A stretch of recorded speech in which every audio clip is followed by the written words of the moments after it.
Hello, everyone. I'm Adam with AEW Main Treasure Adventures. Today's story takes us to a place far, far away. It's space.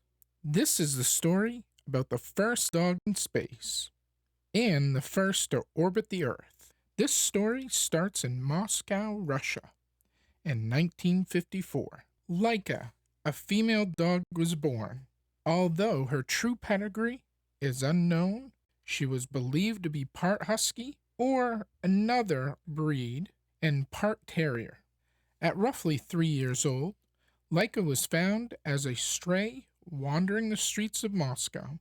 She was believed to be 11 to 13 pounds at the time. She was selected because Soviet scientists believed such an animal had already learned to endure conditions of extreme cold and hunger. She was given her name by the technicians that worked with her training. The United States dubbed her Mutnik as a pun on Sputnik. This was in the middle of the space race between the Soviets and the United States.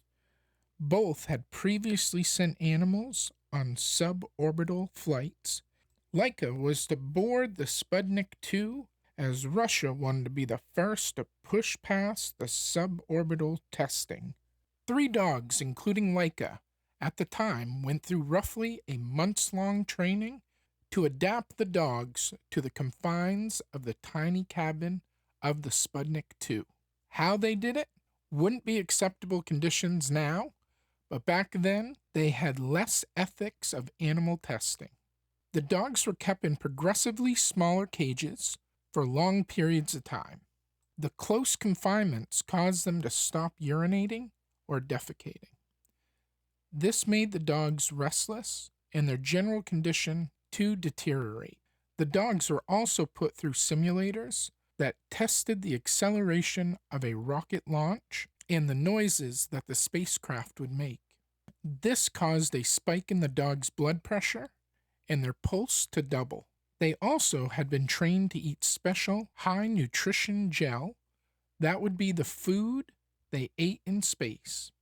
After the training was completed, this is when Laika was officially selected as the flight dog, a sacrifice to science on a one-way mission to space.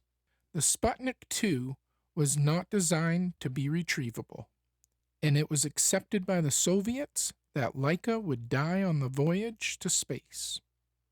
Before leaving on the spacecraft, they conducted surgery on Laika, routing the cables from the transmitters to the sensors that would measure her breathing, pulse, and blood pressure. 3 days prior to the launch, they would place her in the Sputnik so she would get used to the capsule. 2 assistants watched over her day and night up until the day of launch. On November 3rd, 1957, the time of the launch came.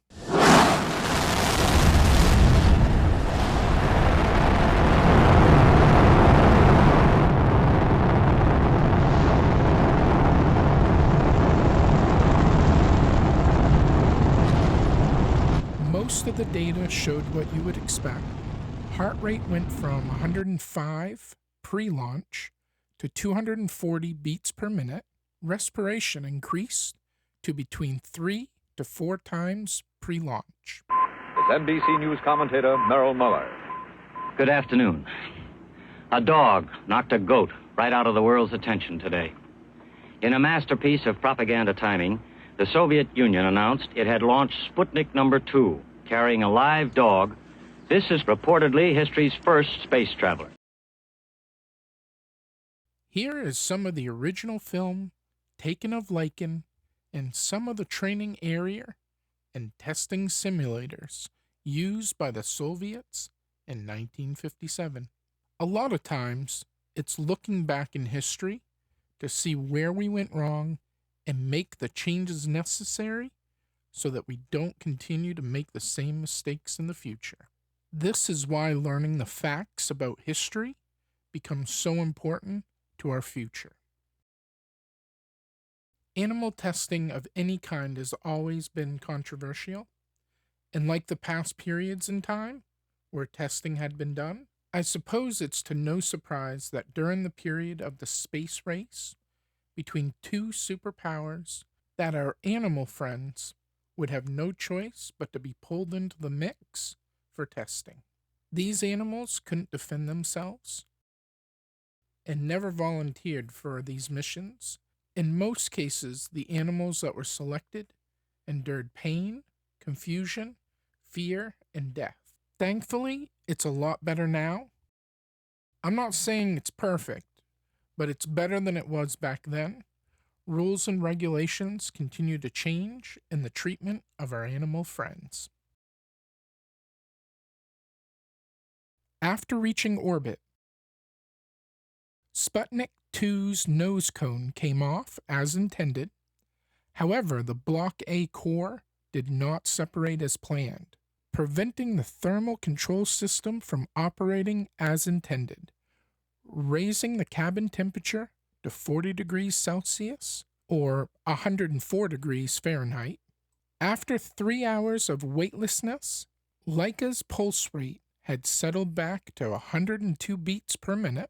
This was 3 times longer than it took in testing for her to have her pulse get back to normal. This indicated that Laika was agitated, although she was eating her food as normal. After 5 to 7 hours onto the flight, no further signs of life were received from the spacecraft. However, this does not mean that she passed away in this time period. A number of conflicting statements came out from the Soviets that she had died from asphyxia when the batteries failed, or that she had been euthanized. Later in 1999, several Russian sources reported that Laika had died when the cabin overheated on the 4th day.